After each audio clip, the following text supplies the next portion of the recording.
नमस्कार। Today Bihar news के digital platform पर इस वक्त आप मुझे देख रहे हैं। मेरा नाम है प्रकाश सिंह। बिहार इस वक्त विधानसभा चुनाव के दहलीज पर खड़ा है।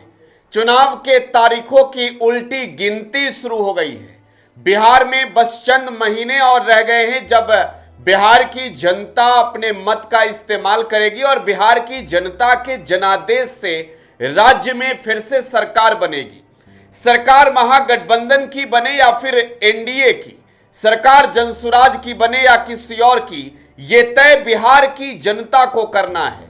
इस बीच बिहार चुनाव को जीतने की हर बड़ी रणनीति बिहार के तमाम राजनीतिक दलों के ओर से बनाई जा रही है। एक बड़ी खबर है महागठबंधन के खेमे से जुड़ी हुई।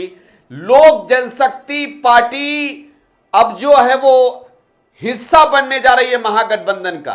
ये एक बड़ी खबर आपको दे रहे हैं। महागठबंधन में राष्ट्रीय लोक जनशक्ति पार्टी की एंट्री होने जा रही है।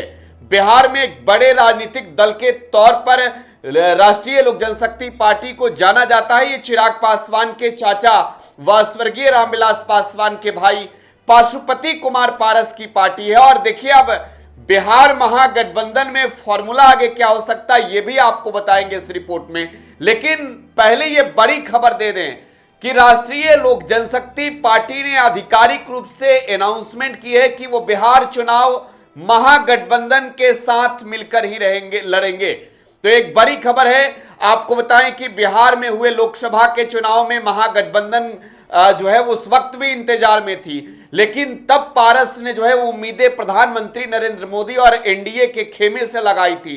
लेकिन चिराग पासवान को जहां 5 सीट मिला, चिराग पासवान को जहां बड़ी तवज्जो एनडीए में मिली, पारस के हाथ खाली रह गए थे। इस बीच पाशुपति कुमार पारस ने अब अपनी पार्टी की ओर से क्लियर कर दिया है कि वो महागठबंधन में आ रहे हैं। पार्टी ने प्रेस कॉन्फ्रेंस किया। अब देखिए इसकी बिहार चुनाव में बड़ी भूमिका कैसे होगी वो भी आपको बताते हैं। एक फॉर्मूला आपको दिखा रहे हैं। ये बिहार में जो महागठबंधन में शामिल घटक दल है उसका ये आप पूरा फॉर्मूला देख सकते हैं। बिहार में सबसे बड़ी पार्टी राष्ट्रीय जनता दल है और राष्ट्रीय जनता दल के बाद महागठबंधन के अंदर कांग्रेस है, कांग्रेस के बाद सीपीआई-एमएल है और लेफ्ट की तमाम पार्टियां। अब देखिए इस बार चुनाव जो होगा, इस बार का जो चुनाव होगा, इस चुनाव को लेकर खासी तैयारी आप कह सकते हैं कि महागठबंधन ने की है। महागठबंधन हर प्रकार से वोट बैंक को जोड़ने में जुटी है। आने वाली तारीखों में यह भी खबर आएगी कि जेएमएम झारखंड मुक्ति मोर्चा जो हेमंत सोरेन की पार्टी है वो भी बिहार का चुनाव महागठबंधन के साथ मिलकर लड़ेगी। समाजवादी पार्टी ने क्लियर कर रखा है पहले से। अखिलेश यादव ने स्वयं एक प्रेस वार्ता में कहा कि सपा का समर्थन बिहार में बीजेपी के खिलाफत करने वाली इंडिया अलायंस को, आरजेडी को रहेगा। तो बिहार विधानसभा चुनाव में राष्ट्रीय जनता दल की भूमिका बहुत बड़ी होनी है। आरजेडी को यह तय करना है। तेजस्वी यादव का जो चेहरा है वो बिहार में अभी मौजूदा समय में महागठबंधन का एक बड़ा चेहरा है।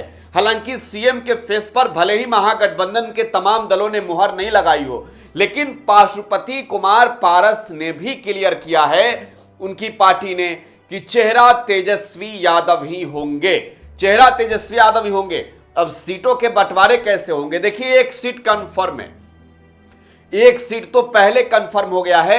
बिहार का कुशेश्वर स्थान विधानसभा सीट, जहां से राष्ट्रीय लोक जनशक्ति पार्टी के उम्मीदवार प्रिंस पासवान होंगे। और प्रिंस बिहार में एक बड़े दलों के तौर पर देखें तो पहले ऐसे कैंडिडेट हैं जिनका नाम क्लियर हो चुका है कि वो कुशेश्वर स्थान से ही चुनाव लड़ेंगे।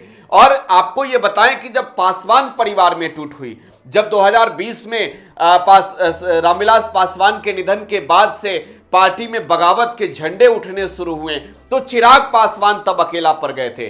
2019 के लोकसभा चुनाव में 6 एमपी थे लोक जनशक्ति पार्टी की, और उस वक्त लोक जनशक्ति पार्टी रामविलास पासवान के नेतृत्व वाली लोक जनशक्ति पार्टी थी। लेकिन पार्टी खेमे में चिराग को लेकर जिस तरीके से नाराजगी आई, सिर्फ चिराग पासवान रह गए थे। चिराग पासवान के अलावे अगर देखें तो पाशुपति कुमार पारस अलग थे, चंदन सिंह नवादा के एमपी थे वो अलग हो गए थे, वैशाली की जो एमपी थी वीणा देवी वो पारस के गुट में शामिल हो गई थी, खगड़िया के सांसद महबूब कैसर अली वो उस गुट में थे, प्रिंस पासवान जो है वो समस्तीपुर के एमपी वो पारस गुट में थे। तो तमाम दलों के तौर पर भी अगर देखी जाए तो पारस की मजबूती 2024 के लोकसभा चुनाव से पहले रही, लेकिन वहीं चिराग पासवान को 5 सीट मिली। पारस हाजीपुर सीट की डिमांड करते रह गए। हाजीपुर तो छोड़िए, बिहार में एक भी सीट नहीं मिली थी पाशुपति कुमार पारस को। लिहाजा पारस ने तय किया कि वो बिहार का चुनाव महागठबंधन के साथ मिलकर लड़ेंगे और महागठबंधन बिहार में दलित वोट बैंक में भी आप कह सकते हैं कि एनडीए के दलित वोट बैंक में एक तौर पर पारस के सहारे बड़ी सेंधमारी करेगी। बिहार में एनडीए के खेमे में अगर आज की तारीख में अगर आप देखें तो 2 बड़े चेहरे हैं, एक चिराग पासवान और दूसरा जीतन राम मांझी। बिहार में दलित वोट बैंक एनडीए की ओर अगर कहीं ना कहीं ज्यादा रुझान नजर आता है दलित वोट बैंक का, तो उसमें इन नेताओं की बड़ी भूमिका मानी जाती है। लेकिन अब पाशुपति कुमार पारस जैसे नेता अगर आते हैं, हालांकि पारस ने जो है वो लोकसभा के चुनाव में हाजीपुर सीट पर जो है वो समर्थन भी नहीं दिया था आरजेडी के कैंडिडेट शिवचंद्र राम को, लेकिन बिहार विधानसभा के चुनाव में उनका समर्थन कैसा होगा, उनकी दावेदारी कितनी होगी, यह भी वक्त आने के बाद ही क्लियर हो पाएगा। लेकिन अभी जो सूत्रों के हवाले से खबर है वो यह है कि पाशुपति कुमार पारस ने जो डिमांड तेजस्वी यादव के सामने रखी थी, तेजस्वी ने क्लियर किया कि उनके हर डिमांड को पूरी की जाएगी। महागठबंधन में मुकेश साहनी हो या कांग्रेस, महागठबंधन में चाहे वो पाशुपति कुमार पारस की पार्टी हो या आने वाले तारीखों में कई और बड़े राजनीतिक दलों की एंट्री, तमाम चीजों पर जो है वो मुहर लगने वाली है। महागठबंधन में पाशुपति कुमार पारस अब आ रहे हैं, बस तारीखों की घोषणा बाकी है। पार्टी ने क्लियर कर दिया है। अब सीटों के बंटवारे की बात कर लेते हैं। महागठबंधन के अंदर सीटों के बंटवारे का एक फॉर्मूला हमने आपको बताया था, मैं चाहूंगा एक बार वो फॉर्मूला आप देखिए। ये महागठबंधन के अंदर जो है वो फॉर्मूला जो था, डिमांड 90 सीट की थी, कांग्रेस की 55 सीट मिलने जा रहा है। लेफ्ट की डिमांड 50 सीटों की थी, 30 सीटें मिलेगी। वीआईपी 60 सीटें मांग रही थी, 12 सीट अधिकतम मुकेश सहनी की पार्टी को मिल सकता है। आरजेडी अपने पास 146 सीट रखी थी। आरजेडी के जो करीबी सूत्र हैं वो ये बताते हैं कि तेजस्वी यादव की रणनीति थी कि अगर पाशुपति कुमार पारस और हेमंत सोरेन की पार्टी की एंट्री होती है बिहार में महागठबंधन के अंदर, तो उन्हें जो सीटें दी जाएगी वो आरजेडी अपने खाते से सीटें देगी, आरजेडी के कोटे से सीटें दी जाएगी और पाशुपति कुमार पारस के साथ ये डील फाइनल हुआ। हालांकि ये माना जा रहा है कि 3 से 5 के बीच में जो सीट होगा, या तो 3 हो या 4 हो या 5 सीट जो है वो पाशुपति कुमार पारस की पार्टी को तेजस्वी यादव देने जा रहे हैं। तो बिहार चुनाव से पहले पारस की एंट्री महागठबंधन में होने जा रही है।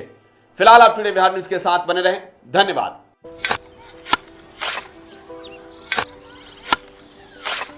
नई का साल मुबारक हो चाचा। मुबारक। जब तक की सरकार बा तब तक नया साल मुबारक। का बात करत बात ई बा, साल चाहे नया होके दिन चाहे, हमार जिंदगी में तो बस दुख है, दुख बा।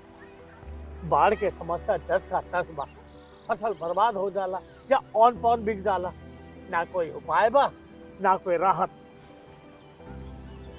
बात तो सच बा चाचा, फिर से बाहर जाए के सोचे के पड़ रहे हैं कि सरकार से कुछ ना हुई। कबू कबू तो लागेला हमरे मजदूरन की जिंदगी में कोनो नया साल सच में मुबारक हुई। नया साल तो तब मुबारक हुई जब नई सरकार आई। बात तो सही बा चाचा। नया साल, नई सरकार, नया संकल्प, नया बिहार।